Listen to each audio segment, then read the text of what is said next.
going to put some methanol out of this tank here into here, and we've already got a preset value for that on that site sheet there.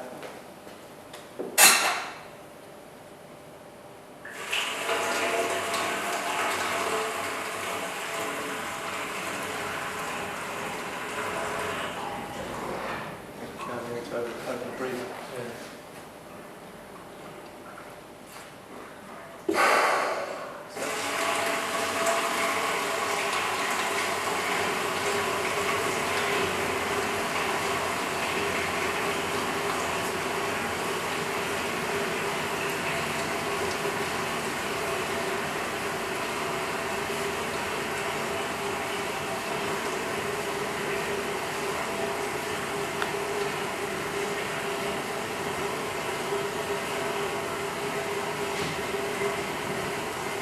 Coming up on the site sheet.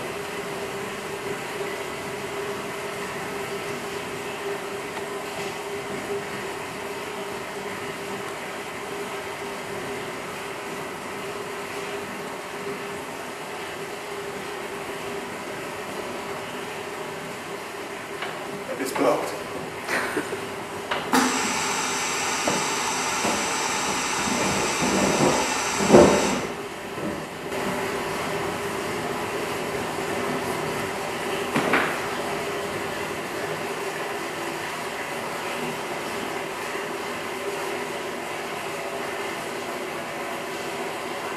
There it is.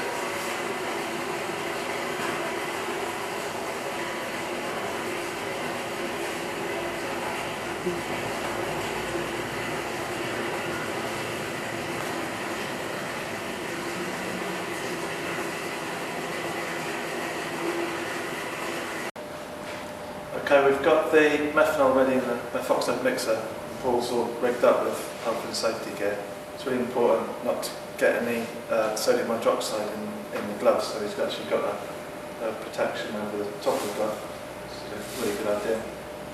The sodium hydroxide itself is in a pearl form, so it doesn't produce too much dust, but Paul's got a dust mask on anyway.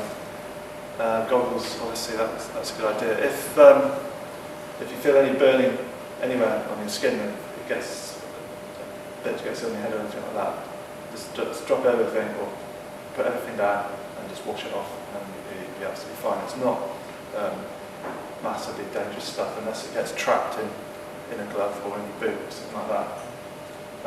And then when we're working with it, we need to move quite swiftly, but not in a rush. The reason is because sodium hydroxide or potassium hydroxide absorbs water. It also absorbs carbon dioxide from the air, both of which will actually spoil it. So again, don't move too quickly because we could fall over or drop it, but we'll just move at a nice steady rate. So see, just 0 scales. Yep. So off you go. Putting in 5.95 kilos to this batch. So the bag itself has already been nicely tied up to stop any water vapour and carbon dioxide from getting in it. So we undo that and then nice and swiftly move it out before the stuff goes off.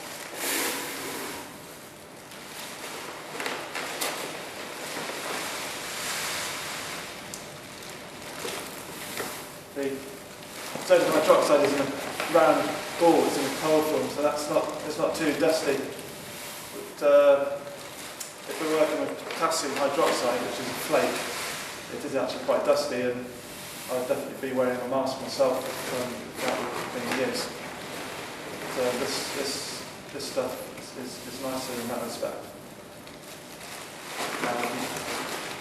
Compared to the potassium hydroxide, sodium hydroxide is actually slightly stronger, so you need less, and it is about half the price. The only reason for using potassium hydroxide rather than sodium is that in very cold weather, the glycerol stays liquid.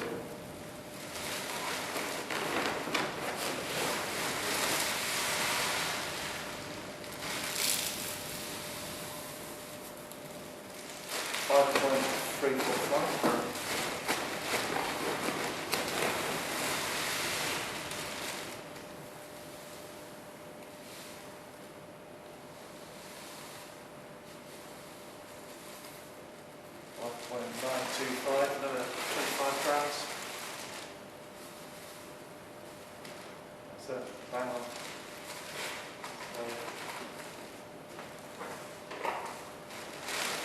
Fire the bag back up again because I've done it contaminated.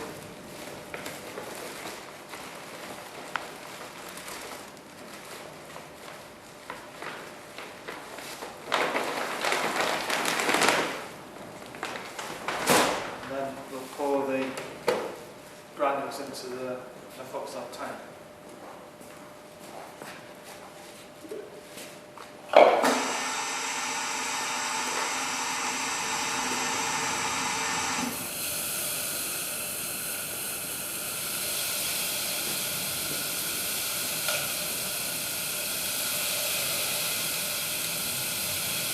Nice and easily, not too quick.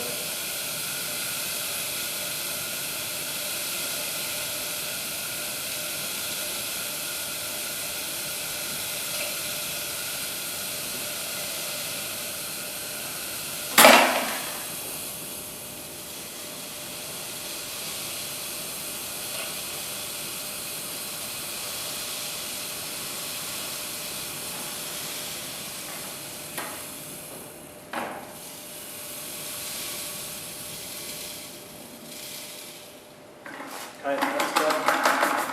Put the residue in the bucket.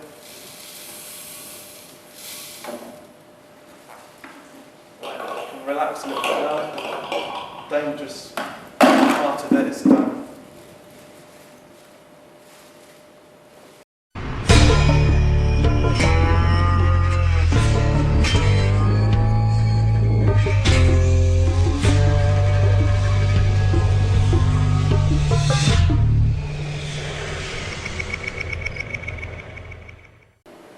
So we've got the caustic soda in the tank now, so it's just a matter of mixing it up. These tanks have got a hand-operated mixer. You can hear the granules turning around in the bottom there.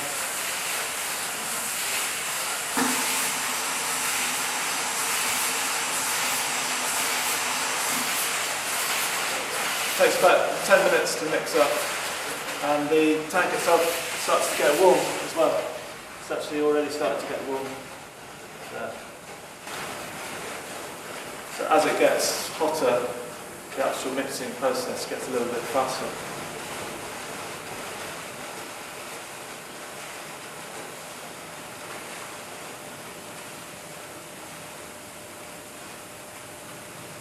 Using a hand-operated mixer, it's nice and safe. You haven't got any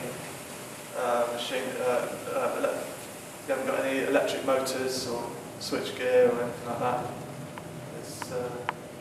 It doesn't need to be massively fast, just take our time. We'll spend 10 minutes gently mixing it.